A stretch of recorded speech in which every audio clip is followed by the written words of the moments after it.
Okay, good morning students. So जैसे कि मैंने आपकी वीडियो में आपको बताया था, हमने एप्लीकेशन ऑफ इंटीग्रेशन की शुरुआत करी थी, जहाँ से मैं चाहती थी कि आपको जो इंटीग्रेशन वाला पोर्शन हो वहाँ कोई कन्फ्यूजन नहीं होना चाहिए। क्योंकि जब हम उसकी एप्लीकेशंस करते हैं और अगर हम बेसिक इंटीग्रेशन में ही कंफ्यूज हैं तो एप्लीकेशन किस तरीके से समझ आएंगी, राइट। तो इसीलिए इससे जो पहले वाली जो मैंने वीडियो बनाई थी उसका मेन पर्पस सिर्फ आपकी बेसिक इंटीग्रेशन था। आज हम अपना करेंगे एप्लीकेशन ऑफ इंटीग्रेशन। अच्छा, एक चीज़ देखो, आपने जब डिफ्रेंशिएशन में पढ़ा था कि अगर आपको कोई भी टोटल कॉस्ट का फंक्शन दिया हुआ है, आप उसको डिफ्रेंशिएट कर रहे थे तो आपका मार्जिनल कॉस्ट आ जा रहा था। तो यहाँ पे हम कर रहे थे डी टी बाय, इसको डिफ्रेंशिएट करते हैं एक्स की रिस्पेक्ट में, तो मेरा मार्जिनल कॉस्ट आ जा रहा था। अब क्या होगा हमारी एप्लीकेशन में, अब हम जब मार्जिनल कॉस्ट को डिफ्रेंशिएट करेंगे ना एक्स की रिस्पेक्ट में, तो मेरा टोटल कॉस्ट का फंक्शन आ जाएगा और यही इंटीग्रेशन है। अब मुझे बेसिकली आपको ना वन बाय वन में वो कॉन्सेप्ट्स आपके साथ डिस्कस करना चाहती हूँ जो आपके एग्जाम में पूछे जाते हैं। जैसे आपसे इलास्टिसिटी का क्वेश्चन बोल देंगे, प्राइस इलास्टिसिटी का क्वेश्चन बोल देंगे, कॉस्ट इलास्टिसिटी का क्वेश्चन पूछ लेंगे, आपसे प्रॉफिट मैक्सिमाइजेशन का क्वेश्चन दे देंगे, कहेंगे कि आपको मार्जिनल कॉस्ट दे दिया है, मार्जिनल रेवेन्यू दे दिया है, इन दोनों का फंक्शन आपको गिवन है, अब आप प्रॉफिट मैक्सिमाइजेशन करके दिखाओ। तो कॉन्सेप्ट्स वही हैं जो हमने एप्लीकेशन ऑफ डिफरेंशिएशन में किए थे, बस अब हम उसको इंटीग्रेशन, ये हम इंटीग्रेशन में उसको कैसे करेंगे, हम वन बाय वन करेंगे। सो आई हैव डिसाइडेड कि इस वीडियो को भी मैं 2 पार्ट्स में बनाऊंगी। फर्स्ट पोर्शन जो बेसिक एक जैसे टॉपिक्स हैं आपके, मार्जिनल कॉस्ट से रिलेटेड, डिमांड से रिलेटेड, प्रॉफिट मैक्सिमाइजेशन से रिलेटेड, जो एक जैसी वर्किंग है उनकी। एंड सेकंड वीडियो में मैं आपका जो कंज्यूमर सरप्लस, प्रोड्यूसर सरप्लस, जो 2-3 टॉपिक्स जो एंड के बच जाते हैं ना, वो करेंगे, ठीक है। तो आज इसको करते हैं। So we will start with, एक सेकेंड, ठीक है। तो अब हम करेंगे अपनी मार्जिनल एनालिसिस। मार्जिनल एनालिसिस में हम क्या देखेंगे कि अगर हमारा कोई मार्जिनल फंक्शन है उसको मैं जब इंटीग्रेट करूंगी तो मेरा टोटल फंक्शन आ जाएगा। जैसे कि अगर मैं मार्जिनल रेवेन्यू को इंटीग्रेट करती हूँ तो टोटल रेवेन्यू आ जाता है। सिमिलरली जिस तरीके से हम टोटल रेवेन्यू को डिफ्रेंशिएट करके मार्जिनल रेवेन्यू निकाल लेते थे, ठीक है। So the first type of question is given is demand function. तो आपको पता है ये इसकी डिमांड है। डिमांड फंक्शन क्या है, x is equal to function of p, ठीक है। अगर आपको इलास्टिसिटी गिवन है, इलास्टिसिटी क्या होती है, आपका formula minus P divided by X into में D X by D P. तो अब यहां से आप p कैसे निकालोगे, फंक्शन कैसे निकालोगे कि जो p की वैल्यूज है उनको एक साइड रख लो, x की वैल्यूज को सबको एक साइड लेके चले जाओ। तो जब आप सारी की सारी p की वैल्यूज उधर ले आओगे और x की वैल्यूज उधर ले आओगे तो आपकी जो इक्वेशन बनेगी वो ये होगी, d p divided by p is equal to differentiation of x divided by x, उसको मल्टीप्लाई करेंगे 1 माइनस इलास्टिसिटी से। अब आप क्या करोगे, दोनों की दोनों साइड पे इंटीग्रेशन ले लोगे। इंटीग्रेशन ले लोगे तो आप जब इन दोनों को इंटीग्रेट कर दोगे then you will get your demand function, ठीक है। तो this is going to be the process. तो अब हम इसको एक क्वेश्चन फॉर्म में देखें, एक सेकेंड, ठीक है। तो अगर आपका क्वेश्चन है जिसमें आपको ये क्वेश्चन गिवन है, आपको बोला हुआ है elasticity is equal to p divided by p minus one bracket and then bracket close p minus 2, ये आपको इलास्टिसिटी फंक्शन गिवन है। आपको बोला है find out the demand function if the demand is 4 unit when the price. अब आपको बताना है कि डिमांड कितनी होगी अगर 4 यूनिट है और प्राइस क्या है, 3 है, ठीक है। ओके, तो आप सबसे पहले क्या करोगे, ये आपको बेसिकली क्या गिवन है कि इलास्टिसिटी इज इक्वल टू, आपका इलास्टिसिटी का फॉर्मूला कहता है minus P divided by X into में D X by D P is equal to P, ये पूरा का पूरा जो आपको इलास्टिसिटी फंक्शन दिया हुआ है ये लिख लोगे। देन आप क्या करोगे, पी से पी कट हो गया एंड अब आप अगेन, मैंने क्या बताया था आपको कि पी वाली सारे के सारे वेरिएबल्स को एक तरफ ले आओ और एक्स वाले सारे सारे वेरिएबल्स को एक तरफ ले आओ, तो आपकी इक्वेशन बनती है ये, ठीक है। ये इधर बच गया और डीपी आप इधर ले जाओगे। अब अगेन क्या करोगे, आप both the side differentiation integration कर दोगे। जब आप इंटीग्रेट करोगे बोथ द साइड तो कुछ इस तरीके से फंक्शन बन जाएगा। अब 1 माइनस एक्स का इंटीग्रेशन आपको पता है लॉग एक्स हो जाएगा, माइनस लॉग एक्स हो जाएगा and minus log x plus यहाँ पे आप कांस्टेंट कर दोगे। तो कांस्टेंट में कांस्टेंट ना करके लॉग सी कर दोगे ताकि उसकी वर्किंग आपके लिए आसान हो जाए। अब ये वाला जो इंटीग्रेशन है, मैंने आपको बताया था लास्ट वीडियो में कि इंटीग्रेशन बाय पार्शियल फ्रैक्शन आप इसको यूज करोगे एंड देन आप उसको इंटीग्रेट करोगे। तो यहाँ तो इजी है, log x minus log x plus log c हो जाएगा आपका। इस पार्ट को इंटीग्रेट करने के लिए हम क्या करेंगे, इंटीग्रेशन बाय पार्शियल फ्रैक्शन यहाँ पे यूज करेंगे, जहां पे हम क्या करेंगे, इसको इस तरीके से लिख देंगे 1 divided by p minus x bracket close, then p minus 2 is equal to a divided by p minus 1 plus b p minus 2। अब आपको बेसिकली क्या करना है, इस इक्वेशन को इधर सब्स्टिट्यूट करना है, बट आपको पता होना चाहिए कि अब a का वैल्यू कितना है और b का वैल्यू कितना है। तो आप क्या करोगे, इनका जब आप इनको जब कॉमन लोगे तो आपकी ये इक्वेशन बन जाएगी, क्योंकि इससे कट जाएंगे। तो आपके पास जो अल्टीमेट इक्वेशन बचेगी वो है 1 इज इक्वल टू ए को मल्टीप्लाई करोगे p माइनस 2 प्लस b, उसको मल्टीप्लाई करोगे p माइनस 1 से। ठीक है, उसके बाद अब आपको क्या करना है, मैंने आपको बताया था इस इक्वेशन को आप कैसे सॉल्व करते हो। पहले आपको p की वैल्यू कैलकुलेट करोगे, फिर पहले a की वैल्यू कैलकुलेट करोगे, फिर b की। तो अगर आपको a की वैल्यू कैलकुलेट करनी है तो इस वाली वैल्यू को इज इक्वल टू 0 रख दो। तो जब मैंने p माइनस 1 को 0 रखा तो p की वैल्यू 1 आ गई। तो एक बार 1 करके इस इक्वेशन को पुट करोगे तो a is equal to minus 1 आ जाएगा। और जब आपको b की निकालनी है तो इस वाली वैल्यू को इज इक्वल टू 0 रखोगे तो p की वैल्यू 2 आ गई, और जब p की वैल्यू 2 इस इक्वेशन में पुट करोगे तो b इज इक्वल टू 1 आ गया। अब इन दोनों वैल्यूज को इस इक्वेशन के साथ रिप्लेस कर दोगे, कर दिया तो क्या आ गया, minus 1 divided by p minus 1 plus 1 divided by p minus 2। अब ये आपकी ओरिजिनल इक्वेशन से आप इसको सब्स्टिट्यूट कर दोगे एंड देन आप क्या करोगे, अब इनको इंटीग्रेट कर दोगे। अब इंटीग्रेशन इजी हो जाएगा। तो क्या इंटीग्रेशन होगा, log minus log p minus 1 plus log p minus 2। ठीक है, अब दोनों साइड क्या हो जाएगा, ये इसको आप इस तरीके से भी लिख सकते हो लॉग c बाई एक्स, इसको आप लिख सकते हो log p minus 2 divided by p minus 2 divided by p minus 1। Log से लॉग कट हो जाएगा तो ये आपका डिमांड फंक्शन रह जाएगा, c divided by x is equal to p minus 2 divided by p minus 1। ठीक है, अब आपको क्वेश्चन में बोला है कि डिमांड फंक्शन बताओ where x is equal to 4 and p is equal to 3। तो आप इस पूरे फंक्शन में p एंड x की वैल्यू पुट कर दोगे। हम ऐसा क्यों कर रहे हैं, ताकि हम कांस्टेंट की वैल्यू पता कर सके कि हमारा जो c है उसका क्या वैल्यू है। जब आप ये सारी वैल्यू पुट करोगे तो आपकी कांस्टेंट की वैल्यू 0 आ जाएगी। जब कांस्टेंट की वैल्यू पता चल गई तो अब इस पूरे फंक्शन में आप कांस्टेंट की वैल्यू पुट करोगे और आप अपना डिमांड फंक्शन निकाल दोगे। तो ये आपका वैल्यू था, यहाँ पे आपने 2 पुट कर दिया, तो your demand function will be 2 is equal to x is equal to 2 into में p minus 1 divided by p minus 2। तो ये आपका फाइनल डिमांड फंक्शन आ गया। तो आपको इस क्वेश्चन में आपने क्या क्या देखा कि आपने बेसिकली एक डिमांड फंक्शन निकाला है और आपने इंटीग्रेशन के थ्रू इस डिमांड फंक्शन को कैलकुलेट किया है। ठीक है, क्लियर है। तो ये था जब अगर आपको इलास्टिसिटी गिवन है तो उससे डिमांड फंक्शन कैसे निकालना है। तो बेसिकली आपने क्या किया, इलास्टिसिटी को इज इक्वल टू उसके फॉर्मूला को पुट कर दिया उस फंक्शन के, एंड देन आपने सारी की सारी एक्स वैल्यूज को एक तरफ लिखे गए, वाई वैल्यूज को एक तरफ, एक्स वैल्यूज को एक तरफ लिखे गए और पी वैल्यूज को एक तरफ लिखे गए, और बोथ द साइड आपने इंटीग्रेशन कर दिया। उसके बाद तो सिंपल इंटीग्रेशन ही किया है हमने यहाँ पे पूरा का पूरा सॉल्व।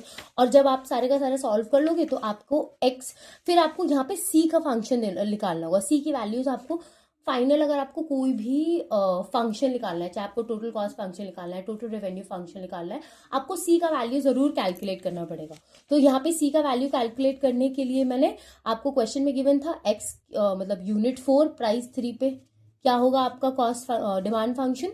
तो आपने सी का वैल्यू निकाल लिया 2 और ये आपका फाइनल डिमांड फंक्शन आ गया। ठीक है, I hope the first question of demand function of marginal analysis is clear to you. ठीक है, हम नेक्स्ट देखते हैं। इसमें नेक्स्ट है आपका कॉस्ट फंक्शन।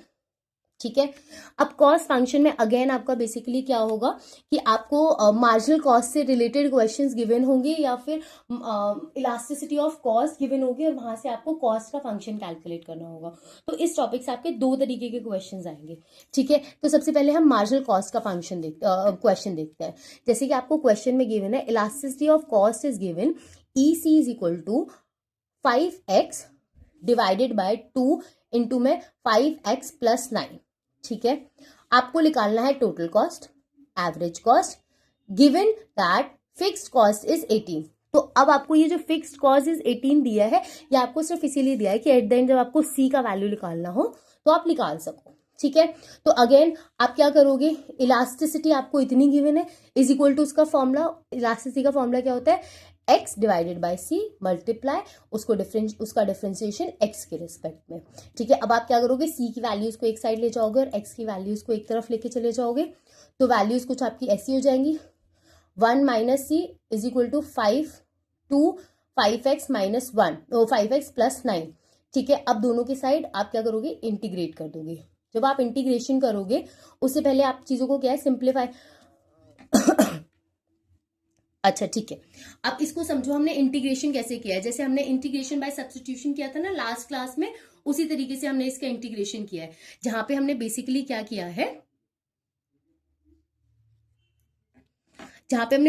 किया है, u को जब आप is equal to 5x plus 9 put करोगे ना, तो du बाय dx क्या हो जाएगा आपका 5।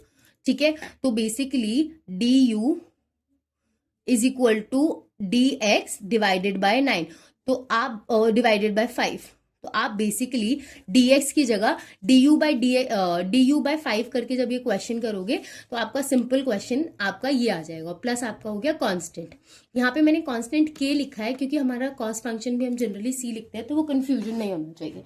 जब आप इंटीग्रेशन बाय सब्स्टिट्यूशन निकाल के करोगे तो आपका इंटीग्रेशन ये आ जाएगा, आप कंफ्यूज नहीं होगे। फिर 5 से 5 कट हुआ है, ठीक है, जो 5 हमें क्वेश्चन में ऑलरेडी गिवन था, तो वहां पे कंफ्यूज मत होना। मैंने थोड़ा शॉर्ट में कर दिया क्योंकि मैंने आपको इंटीग्रेशन बाय सब्स्टिट्यूशन करा दिया था। ठीक है, अगेन आप इस फंक्शन को इस तरीके से लिख सकते हो, क्योंकि ये प्लस में है तो ये मल्टीप्लाई में हो जाएंगे, लॉग फंक्शन, लॉग से लॉग कट हो जाएगा, तो c इज इक्वल टू हो जाएगा under root of 5x plus 9, उसको मल्टीप्लाई कर देंगे हम k से। अब हमको बोला हुआ था कि आपका फिक्स कॉस्ट 18 है। ठीक है, तो मतलब जहां पे आपका c इज इक्वल टू 0 होगा तो वो इज इक्वल टू 18 हो जाएगा। तो ये पूरा का पूरा जब आप इसको 0 से पुट कर दोगे तो k आपका क्या आ जाएगा, 6 आ गया, क्योंकि 5 इंटू 0 कर दिया ना मैंने, सिंपल है ना। जहां पे आपकी जो x इज इक्वल टू 0 होगा तो कॉस्ट जो आपकी वो तो सिर्फ फिक्स्ड कॉस्ट हो जाएगी ना, तो मैंने यहाँ पे क्या किया, इस इक्वेशन में x इज इक्वल टू 0 कर दिया और उसको इक्वल टू पुट कर दिया 18 के, which is given in our question. तो यहाँ से आपकी कांस्टेंट की वैल्यू आ गई 6। अब आप कॉस्ट फंक्शन लिख दोगे, तो कॉस्ट फंक्शन आपका क्या हो जाएगा, k की जगह 6 and root of 5x plus 9, ये आपका कॉस्ट फंक्शन आ गया। नेक्स्ट आपको बोला था एवरेज कॉस्ट कैलकुलेट करने के लिए, तो सिंपल एवरेज कॉस्ट क्या होता है, total cost divided by x, तो सिंपल मैंने इस पूरे के पूरे फंक्शन को डिवाइडेड बाय x कर दिया, ये मेरा एवरेज कॉस्ट आ गया। ठीक है, so I hope this is also clear to you कि किस तरीके से हमने इलास्टिसिटी ऑफ कॉस्ट से हमने अपना टोटल कॉस्ट फंक्शन निकाला है। ठीक है, so the next question is, अब आपको नेक्स्ट क्वेश्चन क्या है कि आपको मार्जिनल कॉस्ट गिवन होगा और उससे आपको टोटल कॉस्ट फंक्शन, ये तो बहुत ही आसान है, बस आपको इंटीग्रेशन आना चाहिए, तो इसमें तो ये क्वेश्चन कहीं भी नहीं फंसेगा। ठीक है, जैसे आपको इस क्वेश्चन में गिवन है मार्जिनल कॉस्ट का फंक्शन दिया हुआ है आपको 2x plus 5, find out total cost, average cost and when the total cost of 5 unit is 86।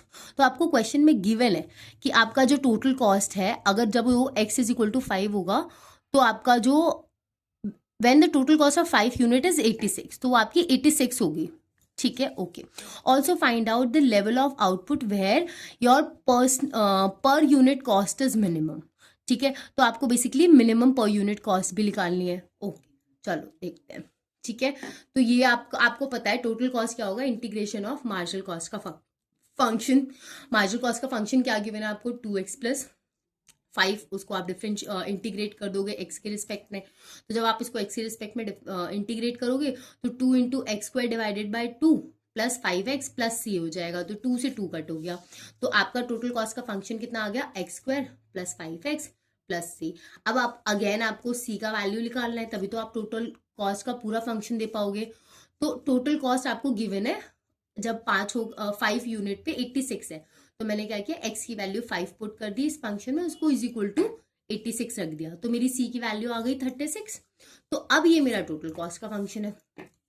ठीक है, जब आपका टोटल कॉस्ट का फंक्शन आ गया, अब आप एवरेज कॉस्ट निकाल दोगे। एवरेज कॉस्ट क्या है, total cost, average cost is equal to total cost divided by x quantity, तो मैंने इसको यहाँ इस पूरे फंक्शन को मैंने एक बार x से डिवाइड कर दिया तो मेरा एवरेज कॉस्ट आ गया। अब मुझे निकालना था minimum per unit cost. Minimum per unit cost, तो उसके लिए अब आपको पता है पर यूनिट कॉस्ट क्या है, एवरेज कॉस्ट को हम पर यूनिट कॉस्ट बोलते हैं। इसका मिनिमाइजेशन कैलकुलेट करने के लिए हम क्या करेंगे, हम इसको डिफरेंशिएट कर देंगे, इसको इज इक्वल टू 0 पुट कर देंगे। ठीक है, ये तो हमने डिफरेंशिएशन में भी देखा है कि अगर आपको मिनिमाइजेशन ऑफ कॉस्ट कैलकुलेट करना है तो आप उसका डिफरेंशिएशन कैलकुलेट करके उसको इज इक्वल टू 0 पुट कर दोगे। ठीक है, तो जब मैंने उसका डिफरेंशिएशन किया, इस वाले फंक्शन का मैंने डिफरेंशिएशन किया और उसको इज इक्वल टू 0 पुट किया, तो ये 1 हो जाएगा, ये 0 हो जाएगा, ये 36 divided by x square minus का, और जब इस पूरे फंक्शन को कैलकुलेट करूंगी तो x इज इक्वल टू 6 आ गया। मतलब कि यहाँ पे आपका एवरेज कॉस्ट क्या होगा, मिनिमम होगा। सो ये दो टाइप के क्वेश्चन है जो आपके कॉस्ट फंक्शन से पूछे जाते हैं। ठीक है, तो कॉस्ट फंक्शन से मार्जिनल कॉस्ट से टोटल कॉस्ट निकालना और मार्जिनल रेवेन्यू से टोटल रेवेन्यू निकालना, इनकी पूरी वर्किंग सेम है। तो अब मैं मान के चल रही हूँ कि मैंने अगर आपको मार्जिनल कॉस्ट से टोटल कॉस्ट वाले फंक्शन निकालने सिखा दिए हैं, तो अब मार्जिनल रेवेन्यू से टोटल रेवेन्यू वाले जो क्वेश्चन है जो सेम ही थीम पे बने हुए, ये आप लोग कर लोगे। तो अब वो पोर्शन मैं आपको नहीं करा रही। ठीक है, ओके। अब बेसिकली अब आप देखोगे प्रॉफिट फंक्शन। ठीक है, तो बेसिकली आपको पता है कि रेवेन्यू एंड प्रॉफिट फंक्शन से रिलेटेड आप क्वेश्चन देखोगे। इससे पहले आप दो चीजें समझो। आपको पता होना चाहिए टोटल रेवेन्यू क्या होता है, प्राइस इनटू क्वांटिटी। ठीक है, और उसके बाद डिमांड फंक्शन क्या होगा आपका, ओके। ठीक है, प्राइस इनटू क्वांटिटी। तो अगर मुझे डिमांड फंक्शन निकालना है तो P इज इक्वल टू क्या हो जाएगा, DR डिवाइडेड बाई Q। तो ये आपका डिमांड फंक्शन भी आ जाएगा। तो मैं इसको सिंपल टर्म में मैं ऐसे लिख सकती हूँ, P is equal to integration of total revenue x के रिस्पेक्ट में डिवाइडेड बाई योर x। तो ये आपका डिमांड फंक्शन भी आ जाएगा। सिमिलर चीज लिखी हुई है यहाँ पे। ओके, सो बेसिकली आपका टोटल रेवेन्यू सॉरी इसको देखो आप, टोटल फंक्शन क्या हो जाएगा, P is equal to integration of marginal revenue, उसको हम डिवाइड कर देंगे x से, तो आपका टोटल रेवेन्यू से आपका डिमांड फंक्शन भी आ जाएगा। ठीक है, अब क्वेश्चन देखते हैं इससे रिलेटेड। ठीक है, जैसे कि आपको क्वेश्चन में गिवन था marginal revenue function is 4 divided bye 2x plus 3 उसका पावर 2 माइनस 1, ये आपको मार्जिनल रेवेन्यू गिवन है। ठीक है, एवरेज, अब आपको ये प्रूफ करना था, ये बताओ show that the average revenue is equal to P is equal to 4 divided by 6x plus 9 minus 1। ठीक है, तो अब सबसे पहले आप क्या करोगे, टोटल रेवेन्यू कैलकुलेट करोगे, टोटल रेवेन्यू से एवरेज रेवेन्यू कैलकुलेट करोगे और फिर आप प्रूफ कर दोगे। तो ये मेरा मार्जिनल रेवेन्यू था। Marginal revenue is equal to क्या होता है, DR by DX is equal to this, आपको गिवन है ये पूरा का पूरा फंक्शन। ठीक है, अब आप इसको इधर लेके चले जाओगे DX को और फिर इसको इंटीग्रेट कर दोगे, इधर लेके चले गए, इसको जब आप इंटीग्रेट करोगे तो इसको भी आपको कैसे सॉल्व करना पड़ेगा, इंटीग्रेशन बाय सब्स्टिट्यूशन से सॉल्व करना पड़ेगा। मतलब u is equal to 2x plus 3 ले लोगे, जब इसको डिफरेंशिएट करोगे तो 2 बचेगा, तो dx को आप सब्स्टिट्यूट कर सकते हो du डिवाइडेड बाय 2 से।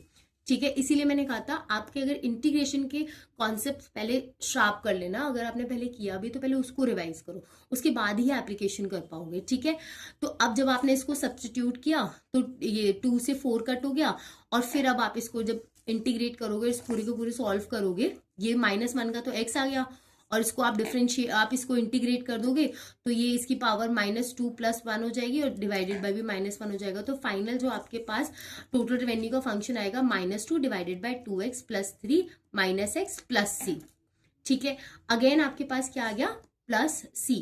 तो अब आपको अगेन c का वैल्यू निकालना है, तो आपको ये पता होना चाहिए कि अगर x इज इक्वल टू 0 है, मान लो आपकी कोई क्वांटिटी सेल आउट ही नहीं हुई, तो obviously total revenue is equal to भी 0 होगा। तो आप यहाँ पे क्या करोगे, x इज इक्वल टू 0 ले लोगे, जिससे आप टोटल रेवेन्यू के इज इक्वल टू में 0 पुट कर सको। तो इस पूरी इक्वेशन में आप जब x की वैल्यू को 0 रखोगे तो उसको इज इक्वल टू 0 पुट करोगे, तो आपकी c की वैल्यू आ जाएगी 2 डिवाइडेड बाय 3। ठीक है, ये आ गई। तो अब आपका रेवेन्यू फंक्शन क्या हो गया, -2 divided bye 2x plus 3 minus x plus 2 divided bye 3, जो मेरी कांस्टेंट की वैल्यू हमने कैलकुलेट करी थी।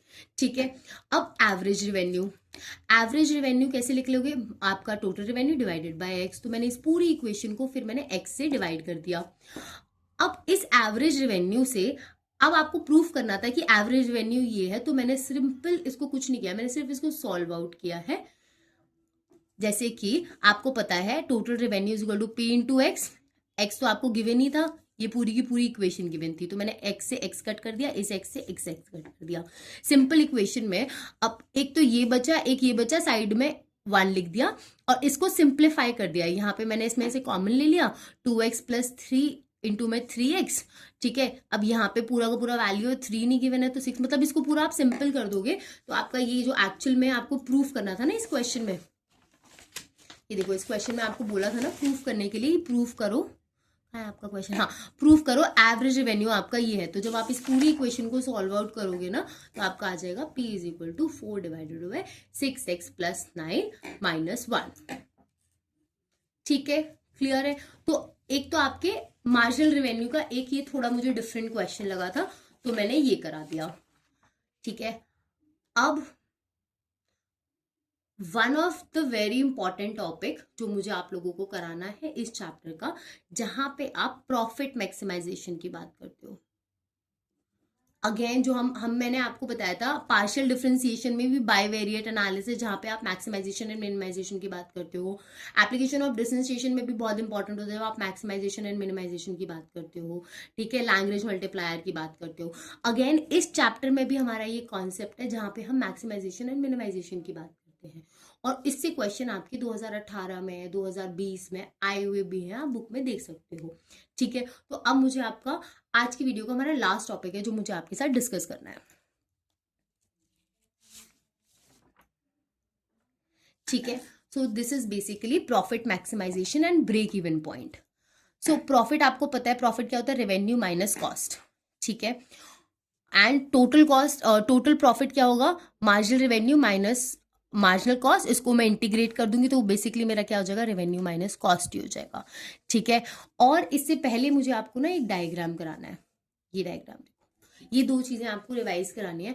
आपको पता है टोटल रेवेन्यू का फंक्शन ऐसे ही होता है एंड आपका टोटल कॉस्ट का फंक्शन कहीं ऊपर से शुरू होता है क्योंकि ये आपकी फिक्स कॉस्ट का पोर्शन होता है और ये यहाँ से शुरू होकर ये इस तरीके से इंक्रीज होते होते इस तरीके से जाती है।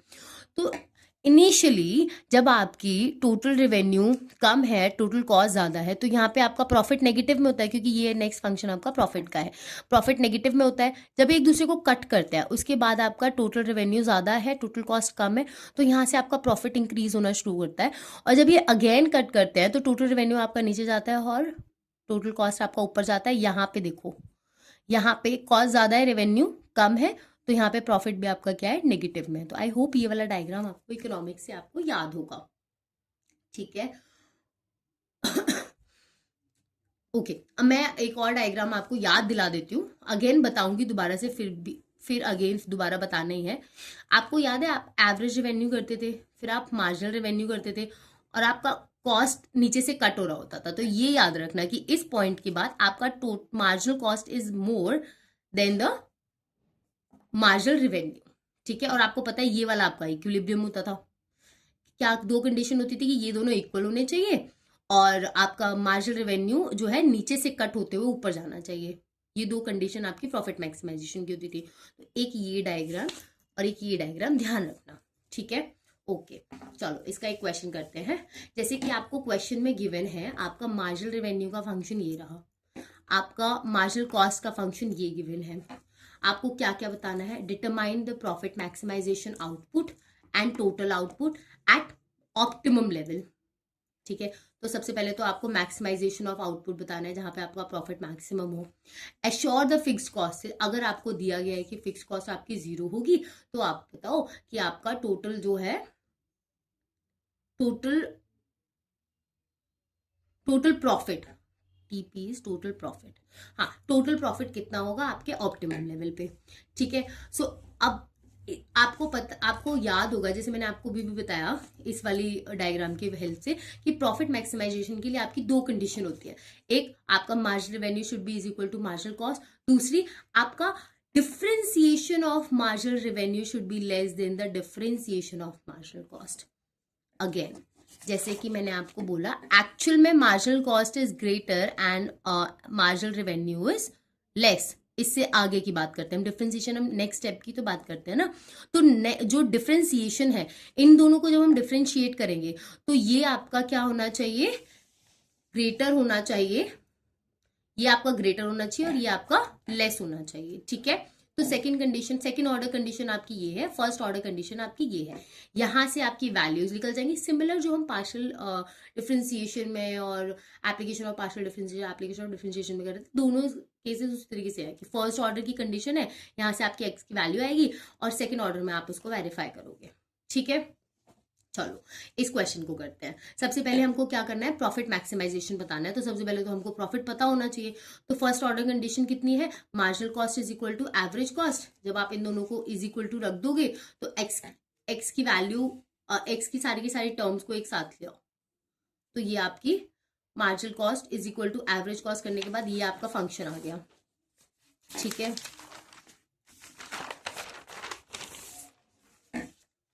जब आप इसको सॉल्व करोगे तो आपकी आ जाएगी x minus 9 x minus 3 is equal to 0। तो मतलब यहां से आपकी दो पॉसिबल वैल्यूज आ गई हैं आपकी x की, कि या तो x की वैल्यू 9 होगी। अगेन इस डायग्राम में भी हमने देखा था ना, विल हैव 2 पॉइंट्स 3 और 9। अब आपको पता है कि पहला पॉइंट होता है वहां पे आपका ऑप्टिमम आउटपुट नहीं होता, यहाँ पे आपका ये ब्रेक इवन पॉइंट्स होते हैं, ठीक है। तो लेकिन इस चीज को हमें प्रूफ भी करना है। हमारी सेकेंड ऑर्डर कंडीशन क्या है, differentiation of marginal revenue should be less than the differentiation of marginal cost. हम क्या करेंगे, दोनों का डिफरेंशिएशन निकालेंगे। जब ये मेरा मार्जिनल कॉस्ट जो था, इसको हम अगेन डिफरेंशिएट कर रहे हैं, तो मेरा हाँ, अगर हम इसको अगेन डिफरेंशिएट कर रहे हैं तो ये 20 माइनस 4x आ गया। और मैं मार्जिनल कॉस्ट को अगेन डिफरेंशिएट करूंगी तो ये 0 हो जाएगा, माइनस 16 प्लस 2x आ गया, ठीक है, इन दोनों को डिफरेंशिएशन करने पे। अब पहले तो मैं देखूंगी इसकी वैल्यू क्या है। जब हम x इज इक्वल टू 3 लेंगे तो मार्जिनल रेवेन्यू की वैल्यू आ गई 8, मार्जिनल कॉस्ट की वैल्यू आ गई माइनस 10। तो हमारी क्या कंडीशन ये पूरी हो रही है, ये मार्जिनल रेवेन्यू तो ये ग्रेटर है और ये लेस है, तो ये हमारी कंडीशन पूरी नहीं हो रही है। तो अगेन हम देखेंगे x की वैल्यू जब 9 है तो हम देखेंगे मार्जिनल रेवेन्यू की वैल्यू आ गई हमारी 16 और मार्जिनल कॉस्ट की वैल्यू आ गई 2। तो ये जो हमारी सेकेंड ऑर्डर कंडीशन है हमारी 9 पे पूरी हो जाती है। That means therefore profit is maximum where x is your 9, ठीक है। प्रॉफिट मैक्सिमाइजेशन का पॉइंट आपको पता चल गया। प्रॉफिट मैक्सिमाइजेशन कहाँ होगा, जहां पे आपकी x की वैल्यू क्या है, 9 हो जाएगी, ठीक है। अब हम प्रॉफिट ऑप्टिमाइजेशन की बात करते हैं। तो प्रॉफिट इज इक्वल टू क्या होता है, रेवेन्यू माइनस कॉस्ट, ठीक है।